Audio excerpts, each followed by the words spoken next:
So hello, मेरा नाम है अभिषेक और स्वागत करता हूं बच्चों आप सभी का हमारे इस प्यारे से खूबसूरत से प्लेटफॉर्म पे जिसका नाम है JR ट्यूटोरियल्स। यार कैसे हो आप सभी लोग? आई होप आप लोग एकदम अच्छे होंगे। मेरा नाम आप लोगों को पता होगा, ठीक है, मैंने ऑलरेडी बता दिया। चलो तो बच्चों स्टार्ट करते हैं आज का ये लेक्चर, ठीक है। जैसा कि आपको पता है कि हमने हमारे इस चैनल पर केमिस्ट्री स्टार्ट किया हुआ है, 12th केमिस्ट्री स्टार्ट किया हुआ है, ठीक है। मैं आप लोग को पढ़ा रहा हूँ और फर्स्ट लेसन हमारा स्टार्ट है जिसका नाम क्या है, यहाँ पे लिखा हुआ है ना, सॉलिड स्टेट्स, ठीक है। इसके ऑलरेडी 4 लेक्चर्स मैंने आप लोग को दे दिए हैं, तो पहले उन लेक्चर्स को देखना जरूर से, उसके बाद इसके ऊपर जम करना। अगर आप पहली बार देख रहे हो तो ठीक है, अगर आप ऑर्डर में देख रहे हो तो बहुत अच्छी बात चलेगा। तो देखो बच्चों, लास्ट वाले लेक्चर में हम लोग ने क्या सीखा था, हम लोग कुछ पैरामीटर्स को स्टडी कर रहे थे, ठीक है। टोटल 6 पैरामीटर थे। कौन कौन से थे, सबसे उसकी बात करेंगे हम लोग, ठीक है।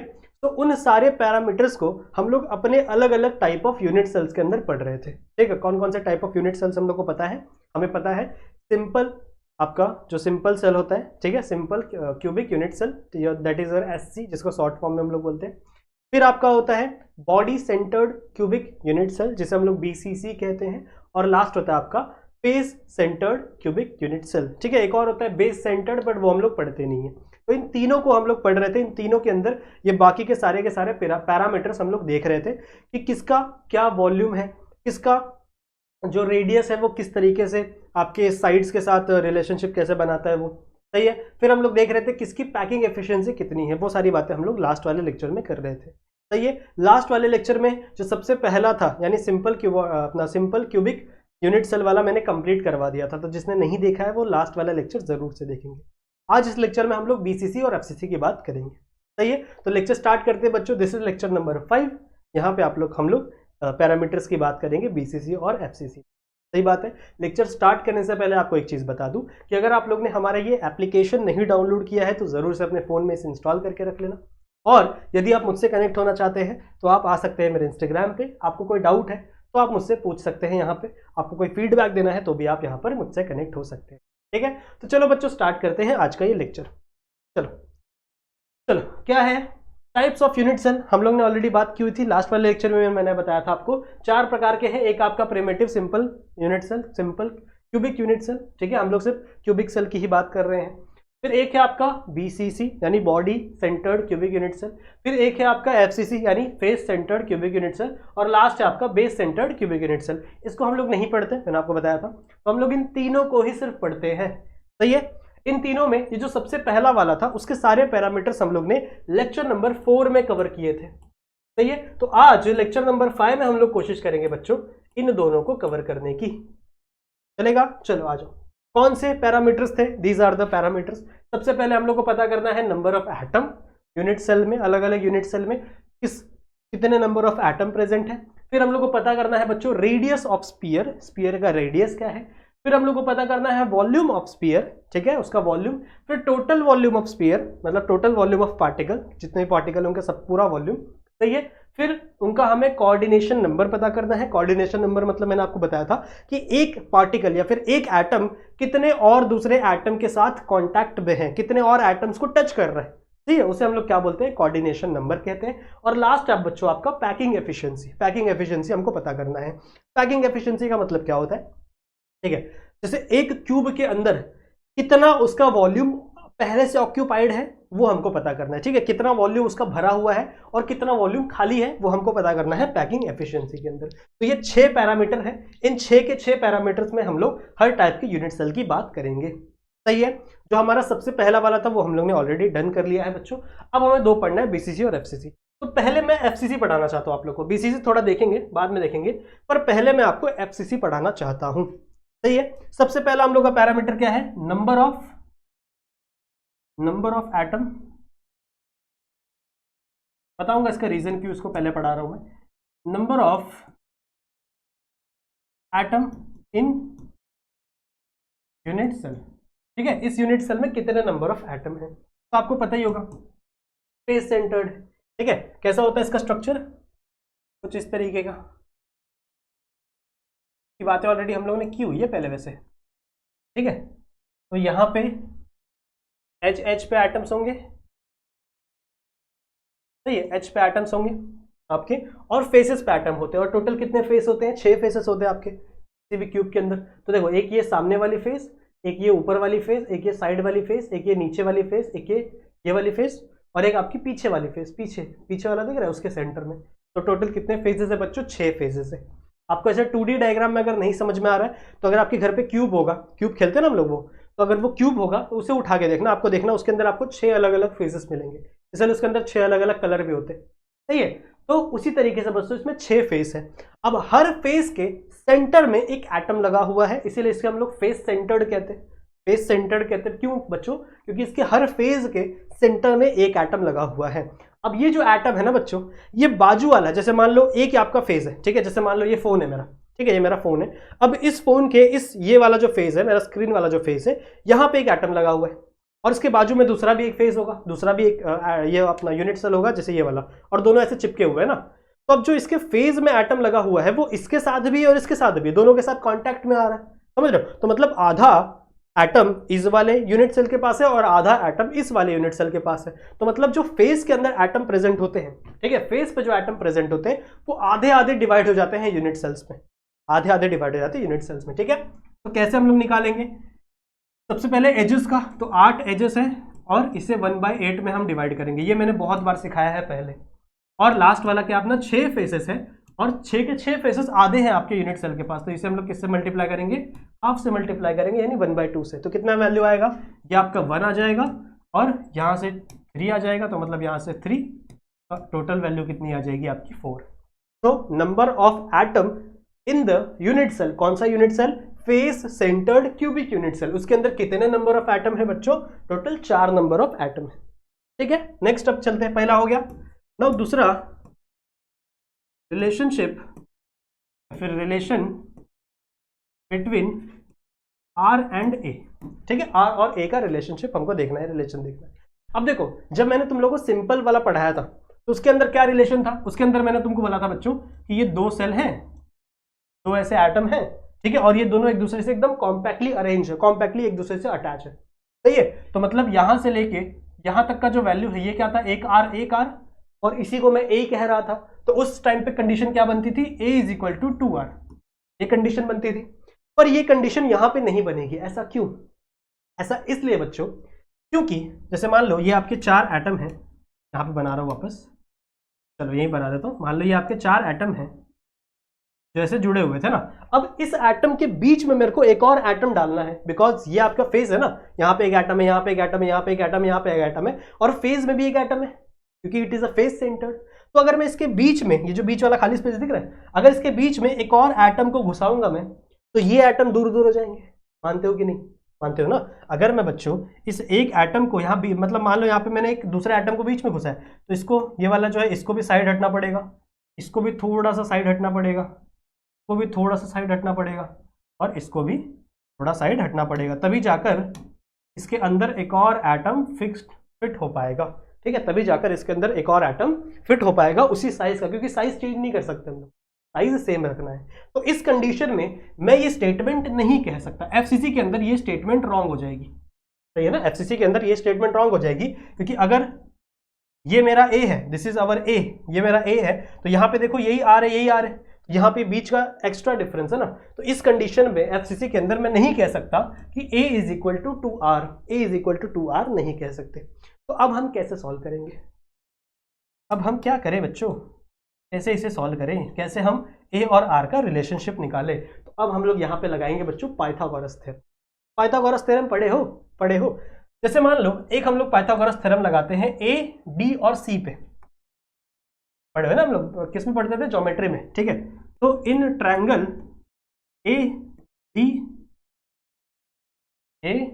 और सी, ए डी और सी देख रहे हैं, ट्रायंगल ए डी और सी मार्क कर दूं ब्लैक से, देखो ये वाला, यहां से ये देखो, ये दिख रहा है, आई होप आप लोगों को दिख रहा होगा, सही है। So this is the A D C. अगर आप ए डी सी में देखोगे तो डी जो है बच्चों वो 90 डिग्री है, तो डी है वो क्या है बच्चों आपका 90 डिग्री है। So in angle A D C, angle D is equal to क्या हो जाएगा?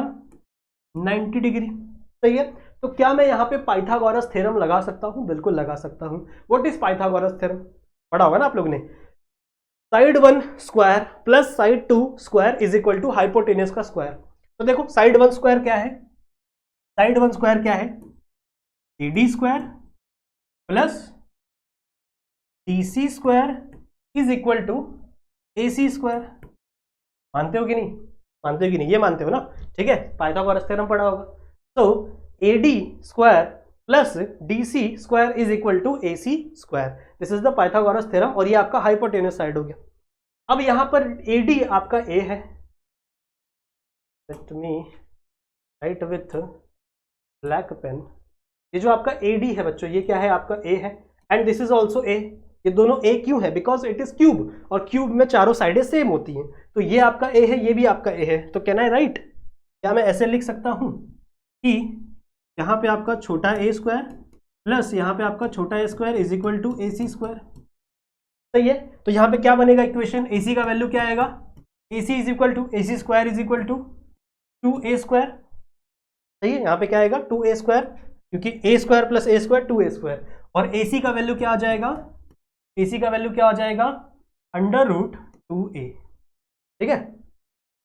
AC का वैल्यू क्या आ जाएगा बच्चों, अंडर रूट 2A, ये वैल्यू मिल गया, ये वैल्यू मिल गया, AC का वैल्यू मिल गया, सही है। अब एक चीज और देखो, एक चीज और देखो बच्चों ध्यान से, अगर आप AC को ध्यान से देखोगे तो AC के अंदर देखो, ये एक R है, ये दिख रहा है यहां से, ये एक R है, दूसरा कलर लेता हूं मैं, ये बच्चों आपका एक R है, फिर देखो ये आपका R प्लस R है, देख रहे हो, R प्लस R है, दो R है ना यहाँ पे, क्योंकि ये पूरा का पूरा डायमीटर है, तो डायमीटर क्या होता है 2R, और यहाँ पे एक और R है, दिख रहा है। तो can I say AC, can I say बच्चों AC is also equal to 4R, can I say AC is also equal to 4R, सही है, सिंपल है। क्या हो रहा है समझ में आ रहा है, बिल्कुल सिंपल है बच्चों, ध्यान लगाओ, मेरे तरफ ध्यान दो, अपने बाकी डिस्ट्रैक्शंस को थोड़ा दूर रखो, आसपास के डिस्ट्रैक्शंस को, ठीक है। अगर घर में टीवी चालू हो रहा है तो बंद कर दो, हेडफोन लगा लो, ईयरफोन लगा लो, और ध्यान से पेपर लेके मेरी बात सुनो, मैंने क्या बोला। यहाँ पे बच्चों हम लोग ये वाला सॉल्यूशन नहीं यूज कर सकते, why we can't use this solution, because यहाँ पे इन दोनों के बीच में गैप आ जाता है, जब हम एक नया एटम बीच में डालते हैं ना, फेस के अंदर एक एटम डालते हैं, तो ये यहाँ पे और यहाँ के सेल के बीच में गैप आ जाता है, तो हम लोग ये वाला इक्वेशन नहीं यूज कर सकते, और ये वाला इक्वेशन हम लोग नहीं यूज कर सकते।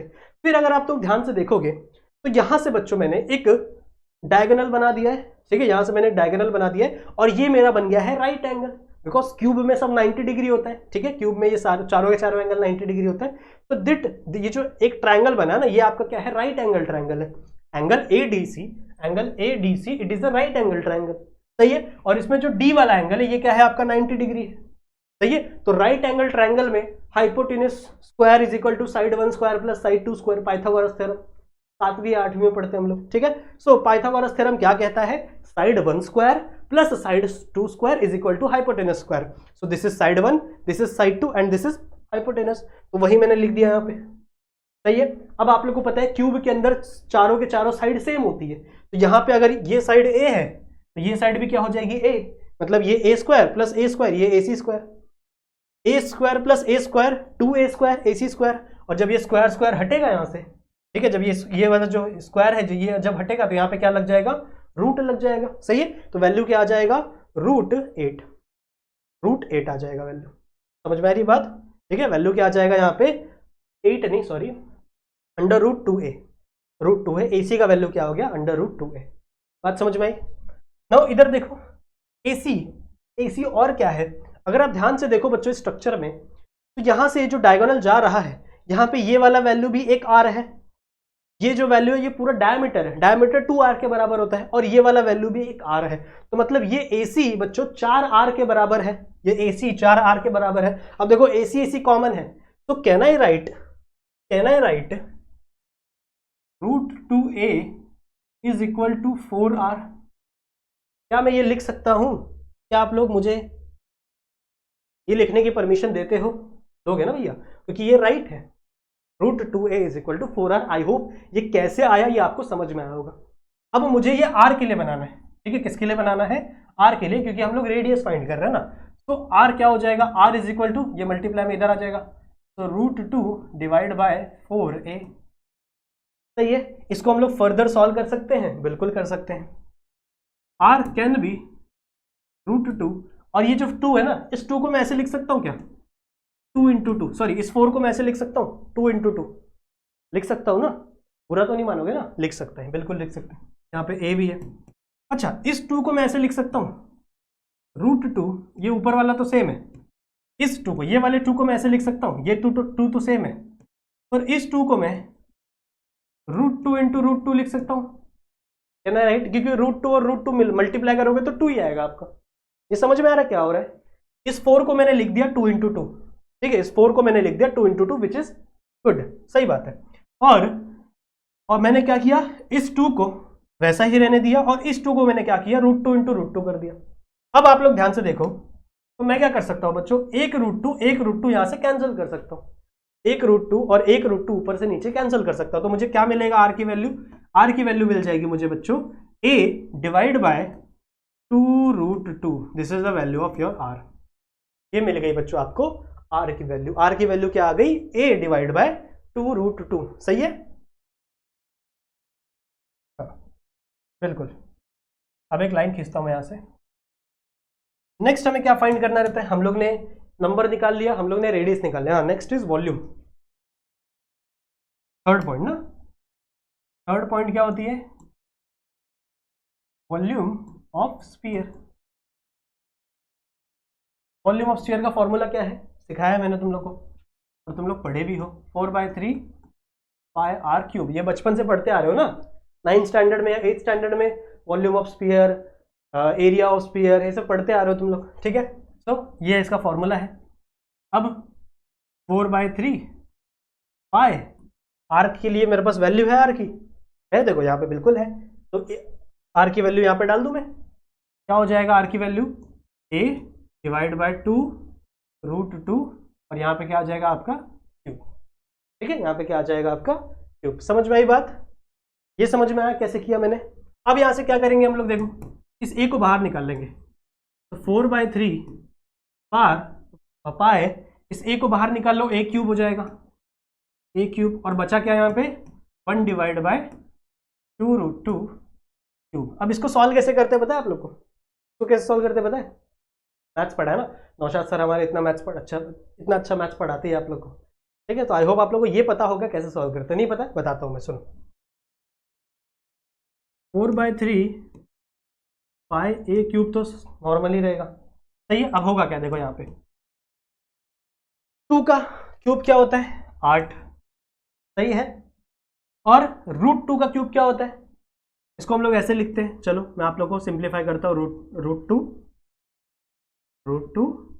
इंटू √2 इंटू √2, सही बात है। किसी भी चीज का क्यूब मतलब क्या है, उसको हम लोग 3 बार मल्टीप्लाई करते हैं, सही है, तो √2 अब ये 2 √2 बच्चों, ये जो 2 √2 है ये 2 बन सकते हैं, तो यहाँ पे ऐसा हो सकता है √3/4/3 पाई a क्यूब, और ये ऐसे बन सकते हैं 1 डिवाइड बाय 8 इंटू, ये दोनों 2 बन गए, इंटू √2, सही है, तो 8 2 16, तो 4/3 पाई a क्यूब, इधर क्या आ गया 16 √2। आई होप आप लोगों को ये समझ में आ गया होगा, ठीक है, आई होप आप लोगों को ये समझ में आ गया होगा कि यहाँ पे 16 कैसा है, 8 2 16, और ये √2 आपका ये वाला, समझ में, ये 2 कैसे आया, √2 को √2 से मल्टीप्लाई कर दिया तो 2 आ गया, और ये √2 एज इट इज लिख दिया, ठीक है। अब क्या होगा देखो, इसको क्रॉस मल्टीप्लाई कर दो, तो 4 1 इसको दूसरे कलर से करता हूँ, रुको, 4 1 4 4 16, सही है, और 4 3 12, 4 3 12, ठीक है, तो इसको नेक्स्ट पेज पे लिखूं, नेक्स्ट पेज पे लिखूं, क्या आ जाएगा, भूल गया मैं भी, इधर था पाई a cube divide bye 12 √2, 12। I hope यही आंसर आया है, एक बार चेक करना, आई होप अब बच्चों यही आंसर आया होगा और मैं सही रहूंगा, ठीक है। So this is the volume of sphere, ये मिलेगा बच्चों आपको वॉल्यूम ऑफ स्फीयर। नाउ आपको निकालना है बच्चों टोटल वॉल्यूम, अरे ये माइक ना केबल ना परेशान करता थोड़ा सा। अब आपको निकालना है बच्चों टोटल वॉल्यूम, रुको पहले एक डंडी खींच दे बीच में से। Now this is our fourth point, total volume of, इसका volume, total volume of particle. कितने पार्टिकल है इसके अंदर? 4 पार्टिकल है, ये निकाला ना हम लोग ने। देखो यहाँ पे कितने पार्टिकल है, हाँ देखो कितने पार्टिकल है, 4 पार्टिकल है। तो जो भी वॉल्यूम है उसको 4 से मल्टीप्लाई कर दो, जो भी आपका वॉल्यूम है उसको 4 से मल्टीप्लाई कर दो। मतलब इस नंबर को मैं 4 से मल्टीप्लाई कर दूंगा, 4 इंटू ये वाला number pi A cube divide bye 12√2। सही है, 4 1 जा 4 3 जा। आंसर क्या आ गया? पाई ए क्यूब डिवाइड बाय 3√2। ये क्या आ गया बच्चों? आपका टोटल। ये क्या आ गया? आपका टोटल वॉल्यूम ऑफ पार्टिकल। ठीक है, टोटल वॉल्यूम ऑफ पार्टिकल। सही है। इसके बाद हम लोग कोऑर्डिनेशन नंबर भी लिखते, कोऑर्डिनेशन का नंबर को हम लोग बाद में लिखते हैं, बाद में डिस्कस करते हैं। इसके बाद लास्ट वाला स्टेप क्या होता है अपना? Packing coefficient. छठवां होता है ना वो, पैकिंग कोएफिशिएंट। आई होप आप लोगों को समझ में आ रहा हो, समझ में आ रहा हो। ठीक है, क्या होता है packing coefficient? Volume of one particle, या फिर हम लोग कह सकते हैं volume of particle in the unit cell. Volume of particle in unit cell divide by total volume, total volume of unit cell, unit cell into 100। तो ये 100 है, वो 10 मत समझना उसको, 100 जगह नहीं बचा। ये वाली वैल्यू यहाँ पे आ जाएगी, पाई, रुको कलर चेंज करने दो, कंफ्यूज जाते हैं अपन। Pi A cube divide by 3√2 divide by आपका ए क्यूब। ए क्यूब क्या होता है? आपका total volume of unit cell. मैंने पहले आपको बताया कि total volume of unit cell हमेशा क्या आएगा? ए क्यूब आएगा। सही है। अब इधर कुछ नहीं है इसके नीचे, तो इसके नीचे अपन 1 लगा देंगे। ये इससे मल्टीप्लाई होगा और ये वाला इससे मल्टीप्लाई होगा। ये सब बचपन में हम लोग करते थे ना। तो कैसा आ जाएगा वैल्यू? ये ऊपर चला जाएगा तो कैसा आ जाएगा? पाई ए क्यूब डिवाइड बाय 3√2 और यहाँ पे ए क्यूब। सही है, 3√2 यहाँ पे ए क्यूब। ये और ये कट गया, अच्छा मल्टीप्लाई हुआ 100 भी है ना, तो ये और ये कट गया, बचा क्या? 100 पाई, ये कहाँ से आया? ये वाला 100 और 3√2। समझ में आई बात? ठीक है, 100 पाई 3√2। आई होप आप लोगों को ये चीज़ें समझ में आ रही होगी। ठीक है, तो जब आप इसको कैलकुलेट करोगे तो ये ऑलमोस्ट आता है 74%। मैं कैलकुलेट नहीं कर रहा, आप लोग कैलकुलेट कर लेना बच्चों। ठीक है, जब आप कैलकुलेट करोगे तो ऑलमोस्ट ही कितना आएगा आपका? 74%। कर लेना कैलकुलेट, ईजी है। पाई का वैल्यू ले लेना 3.14, √2 का वैल्यू ले लेना 1.8, 1.8 होता है ना कुछ, हाँ नहीं 1.41, हाँ √2 का वैल्यू होता है 1.41। ठीक है, तो इसको ले लेना। जब आप सॉल्व करोगे तो आपको ऑलमोस्ट 74% आपको मिलेगा। तो मतलब आपकी पैकिंग एफिशिएंसी कितनी है? कितना वॉल्यूम ऑक्यूपाइड है एफसीसी के अंदर? आपका 74%। तो खाली कितना है? माइनस कर लो 100 से, जितना वैल्यू आएगा वो खाली है। समझ में आई बात? यह आई होप आप लोगों को चीज समझ में आ गई होगी। अभी अपन बात करते हैं कोऑर्डिनेशन नंबर की। ओके, कहाँ बात करें? यहीं बात कर ले, यहीं बात कर ले हम लोग कोऑर्डिनेशन नंबर की, या फिर एक अलग स्लाइड ले लो। रुको, अपन ये ले लेते, इनर बोर्ड ले लेते। ठीक है, अपन इसमें बात कर लेते कोऑर्डिनेशन नंबर की। तो अपन मिटा देते, तो पूरा ही मिटा देते।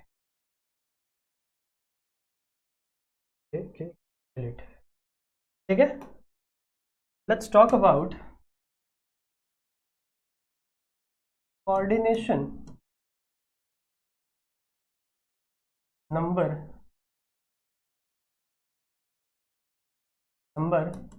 in FCC। ठीक है, FCC में कोऑर्डिनेशन नंबर कितना होता है उसकी बात हमको करनी है। सिंपल है, देखो ध्यान से। FCC बना लेते पहले एक, सपोज दिस।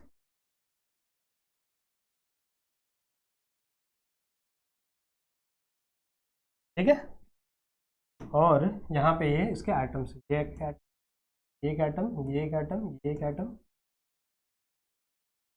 ठीक है, these are the as atom.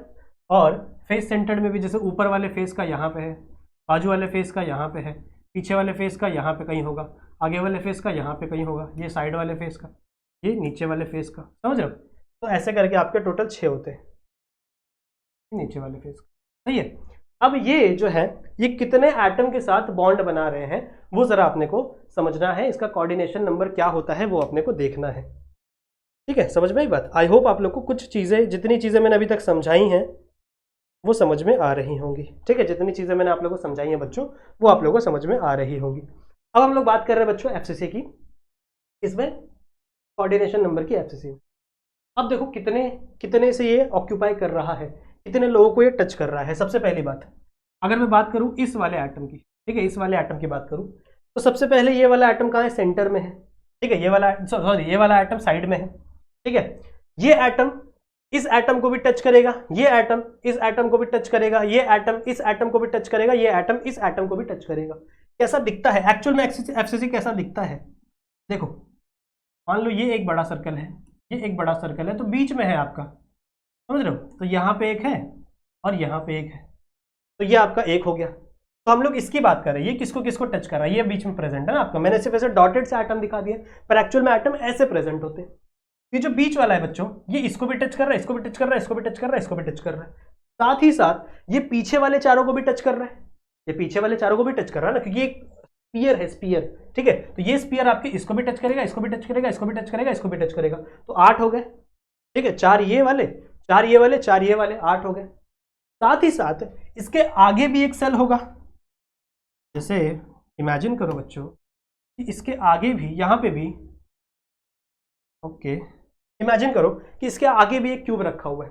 ठीक है, एक क्यूब ये है, एक क्यूब ये है, जिसमें 1 2 3 4 5 6 7 8 ये वाला फेस टच कर रहा है उसको। साथ ही साथ एक और क्यूब है यहाँ पे, एक और क्यूब है यहाँ पे, तो ये वाला फेज इसमें भी बटा हुआ है, इससे भी बटा हुआ है ना, तो ये इसके भी चारों को भी टच करेगा ना बच्चों। ये वाला जो फेज है ये इसके चारों को भी टच करेगा, ये वाला जो फेस है ये इसके चारों को भी क्या करेगा, टच करेगा। तो 4 4 8 4 12, मतलब ये 12 एटम को क्या होगा, टच करेगा। तो मतलब इसका जो कोऑर्डिनेशन नंबर है वो क्या हो जाएगा बच्चों, 12। समझ में आई बात? ठीक है, तो ये किसको किसको टच कर रहा है, बस उसकी कहानी है कोऑर्डिनेशन नंबर। क्लियर है, समझ में आ गया बीसीसी सॉरी एफसीसी? ठीक है, चलेगा, क्लियर है?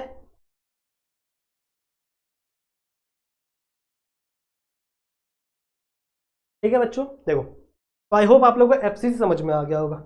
अब बीसीसी भी बनाना है और टाइम मेरे को लग रहा है ज़्यादा हो गया है। ठीक है, 27 मिनट का ऑलरेडी लेक्चर बन गया है, तो एक काम करते हैं अपन अगले वाले लेक्चर में बीसीसी का समझते हैं। ठीक है, बीसीसी बहुत आसान है, पर अगले वाले लेक्चर में बीसीसी समझाऊंगा और उसके अगले लेक्चर में हम लोग न्यूमेरिकल्स करेंगे, न्यूमेरिकल्स भी अपने को करना है।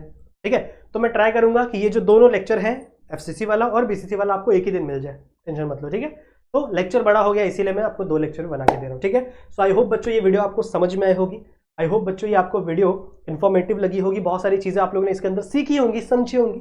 ठीक है, मैं मिलता हूँ बच्चों आपसे एक और अभी वीडियो में। ठीक है, अभी बनाऊंगा वापस वीडियो जिसमें आपको मैं बीसीसी के बारे में समझेंगे। अगर ये आप समझ गए तभी आपको बीसीसी समझ में आएगा। ठीक है, तो आई होप आप लोग को ये चीज़ें समझ में आई होंगी। मिलते हैं आपसे अगले लेक्चर में, तब तक के लिए कीप स्टडी।